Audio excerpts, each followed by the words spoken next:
Alright guys, today we're going to be replacing the distributor. As you can see, there's a lot of oil built up in it. It's pretty gross.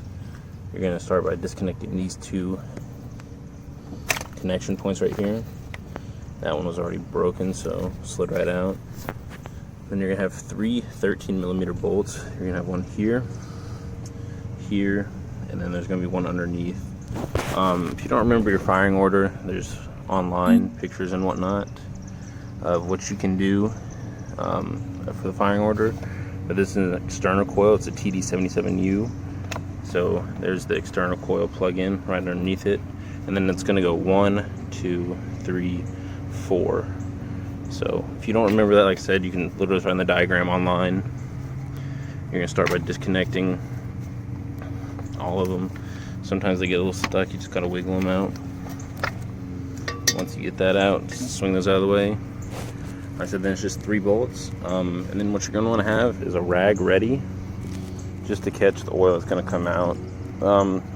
You can rebuild these, but sometimes it works, sometimes it doesn't, just depends on how good you are. You gotta think inside of these is really acceptable to heat, and it builds up over time and makes the wiring harness crack. Okay, so what we're going to do is we're going to come over here. I know my garage is kind of a mess, but I got a couple distributors over here. Well, 6 of them to be exact. I believe one of them is going to be an internal coil, which we don't need. The other 5 should be TD77Us. I got one aftermarket one, which worked okay. The sensors are a little faulty, so sometimes my car would bounce a little bit, and it's from that ICM not being Honda, because they're pretty picky about those. These other 4 though are Honda OEM ones. So like I said, if you don't have a distributor obviously laying around like me, I mean I got parts everywhere, and I keep them around for this kind of reasons, for when shit like this happens. Like I said, that's the car I bought for a daily, so I will I'll be replacing that just because I have some laying around that don't leak to make it easier on myself. So it should be rock swept over. This one's running perfectly fine.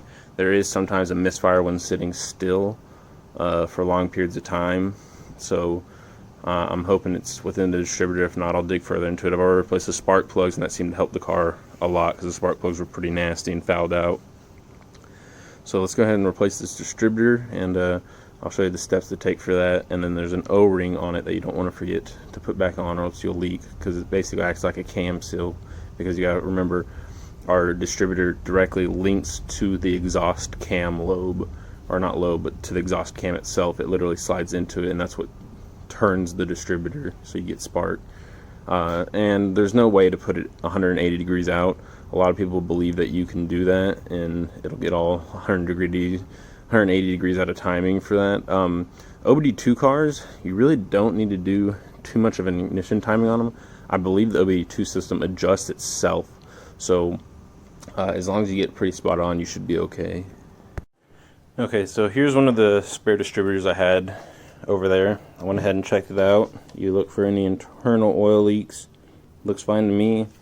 Right here on the top is where you'll see the marking for what kind of distributor it is, TD77U, which is exactly what's on the USDM A4 to a certain year. And then I believe there's another one, I don't know off the top of my head, and then there's like a TD89U, and some of the other ones like that are internal coil, and the internal coil goes right here.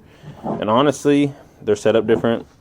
I have one over here that doesn't have the internal coil in it, but I can show you what that looks like.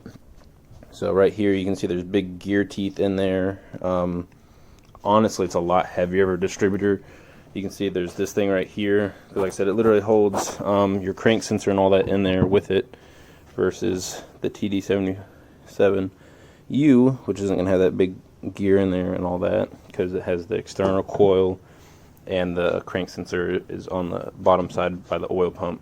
So there is quite a bit of a difference. I mean, literally, you could convert that over to an OBD1. It has everywhere and all the mounting points to hook things up to, versus the screw holes and down here where the external coil goes. So like I said, if you really wanted, you could make a TD77U distributor in OBD1, but the car's already set up for OBD2, so we're not even going to get into that. So I was taking it off, checking it. You have a gasket here, which goes to keep, you know, dirt and contaminants from getting out of it. And then you're going to also have one that's going to go here. It's a O-ring. Obviously, I don't have one on this one. I'll just take the one that's off the car if it's good. If not, I have some spares. But I'd rather just reuse the other one if I have, if I can. A little bit of dirt here, but other than that, everything's fine. Spins great. This one I'm still not going to seal up because I got to steal the little rotor cap that goes here that spins and gets contact with all of these points right here. My apologies, I think I said 13 earlier. It's going to be a 12. Could have swore it was a 13, but I don't work on these things every day. So it's going to be a 12 millimeter. Like I said, there's going to be 3, one here, and then you're just going to have to fill for the other one underneath of it, and it's pretty easy to get to though. That's why I got this little short extension. Helps you even more.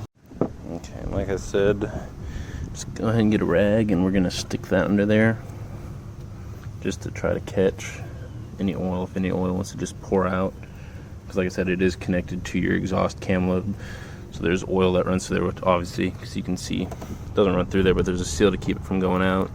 When it goes bad, it goes into the distributor, and then obviously it can leak everywhere. So we're going to go ahead and get the bottom bolt off and these top two and go ahead and get it out. Okay, so I got all the bolts out. You're just going to grab it, and you're going to wiggle and pull at the same time. Like I said, you can see that there's oil in there. It'll probably need a new gasket. But let's go ahead and put this one off to the side over here. We'll take it into the garage and get that one piece that we need out of it.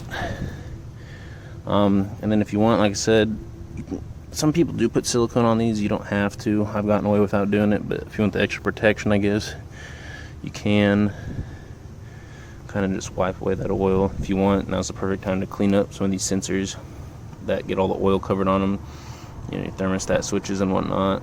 And okay, so further inspection. This thing's been this way for quite some time. Previous owner is a friend of mine, so I don't want to talk too much shit, but it was neglected. Like I said, you can easily rebuild it, so we might order a rebuild kit for this distributor. But let me open this up and we'll see how bad the inside of it is. Okay, as you can see, I did put down a towel just in case it leaks. Go ahead and open it up. A lot of oil residue in there. Looks like none of it really reached up into here, but you can see there's a little bit of corrosion on each of the contact points. Really, this cap's still good. If you're a hoarder like me, I'm obviously gonna fucking keep it because I fucking don't like throwing shit away. So you never know when you're gonna need it. In order to get this off, you're gonna have to twist until you find the Phillips screw right there. Careful, because these do get pretty tight and you can strip it. So make sure when you're trying to get it out, to get it with your purse. So if you don't hit it with your fucking purse, then it ain't gonna come out. Don't be a little bitch about it. I've seen a lot of people strip these out, and then you got to get a Dremel in there, and it's just that much more of a pain in the ass. So what you do is you turn right here. These shields can go. You can keep them. It just depends on you. I don't ever run them just because it's a lot simpler and to get in there to the screw, because you can get to it any angle then. But when you have the shroud on, there's only one angle to get in on it. So we're going to go ahead and get this screw off so we can slide this off, so we can get this other cover off so we can really inspect how nasty it is in there. Okay, and the only reason I paused the video is because I'm doing this by myself, so I don't have anybody to hold the camera for me. There's the screw out of it. Go ahead and I might have to put it on the camera again because you kind of have to really pry on these because they're on there good. Don't think it's not going to come off once you get that screw off. You might have to even get a flathead and get up under there and push up on it a little bit. Don't worry about it if you break this plastic cover. Like I said, it's, in my opinion, it's not necessary. I've ran them without them for years with no issues, and I've even seen them break in there and then you hear a little ticking or a knocking noise, and it could be caused just from this plastic shield breaking. So I normally just take these off and throw them away. But if it's in good condition like this and I can keep it not cracked, I put it over there on my shelf for if anybody ever wants one. But like I said, it's not even a necessity part. Okay, so slid off. There's only one way that this is going to go on. You can see that the little marking has a flat side. There's a flat side here. so you can't get that all turned around. So a little plastic cover. If you want to keep it. And right here you can see that it wasn't just an overnight leak. You can see where it leaks down in there, and there's that seal you could place way back there. Obviously it gets over here, and just, even if it doesn't directly affect it, it can fill up your distributor with stuff and sling it on the contact points, making for, like I said, a misfire or whatever. But there's still a lot of good parts in this thing, and like I said, this distributor is perfect. So we're gonna rebuild it in a different video. But yeah, so that's pretty nasty. We're just gonna go ahead and replace the one over there.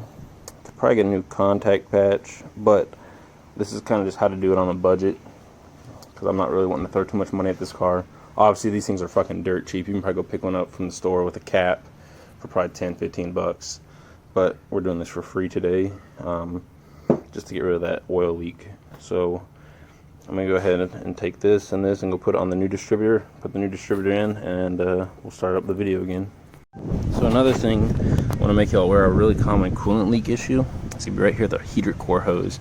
If you just grab it, it's like I said, oil gets on it over years, and so it really kind of makes it soft, especially when you have an oil leak like that. Like, this is a really soft tube and could honestly rupture at any time. I've had it happen to me on one of my other Preludes, and it'll leave you stranded.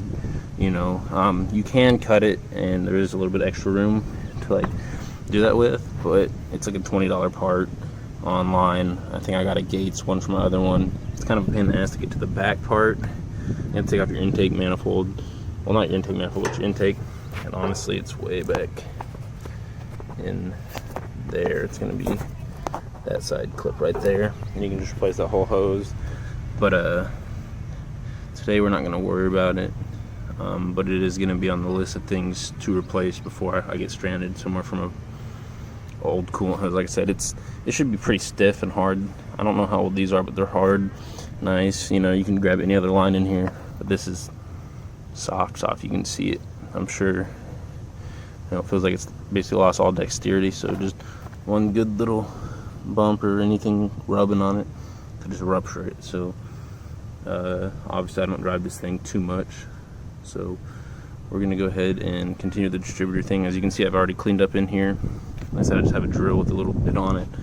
You know, make nice surfaces. I like to clean up areas when I go in to clean up stuff. So if it leaks oil again, you can see where it's leaking from. But then again, I also like having a clean engine bay too. So it's like the perfect time to go ahead and clean stuff while you're doing repairs. Just take a little bit extra time. You know, wipe things down, spray things with degreaser. If you have brake cleaner or whatever, you know, whatever you want to do. But yeah, I'm gonna go ahead and clean up a little bit more, and then we'll put this distributor together. Okay, and like I said, I went ahead and just got a new O-ring anyway, because like I said, I had some. So the O-ring is gonna go right over the top of this. Okay, so the O-ring is gonna sit right there, that little groove, and then you're basically gonna look in there, and you're gonna see.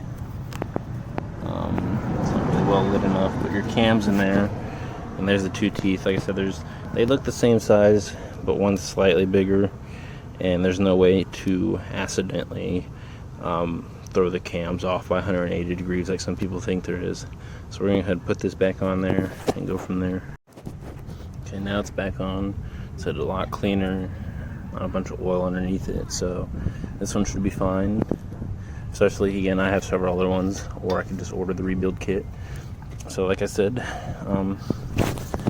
okay, so this one's going to go to the external coil, which is going to be the one facing straight down. Want to make sure you get that little metal barb in there, and then you're going to push up until you feel it click.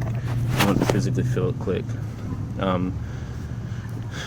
Sometimes it's easier to see when you take that off, but if you know what you're doing, so you're going to have 1, 2, and then 3 and 4, and then it's cylinder. Here's cylinder 1, 2, 3, and 4. So cylinder 1 is going to be the longest cord, and it's going to go here. The second longest, third longest, and the fourth one, which is the shortest one.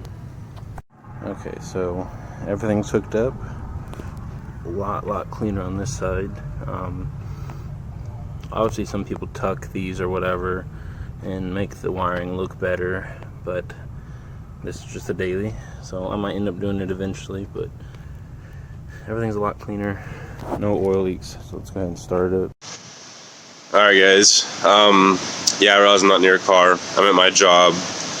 I'm not been really good with ending the videos, so car started up just fine after that. Like I said, I've replaced several distributors now on 5th gens in the same style, where I haven't had to mark the locations or even had to do use the timing gun to make sure that it's properly within the ignition timing, because I believe OBD2 does adjust itself, but don't hold me to that. I've never had an issue with it. Doesn't mean you won't, but 7 years working on them, I've replaced 4 or 5 distributors that way before and never any issues.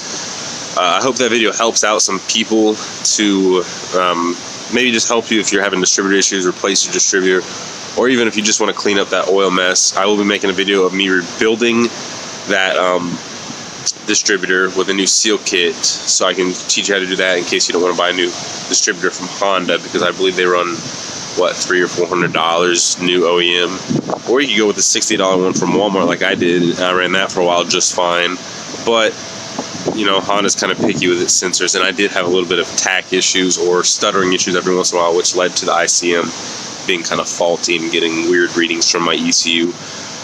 So when I went back to the OEM, I never had any issues. If there's any questions y'all have or concerns, let me know. I know a couple times I said cam lobes. Obviously the fucking thing doesn't attach to the cam lobes, it attaches to the cam, and you'll see it in there. But yeah, I hope y'all enjoyed the video, and thanks for all y'all's love, guys.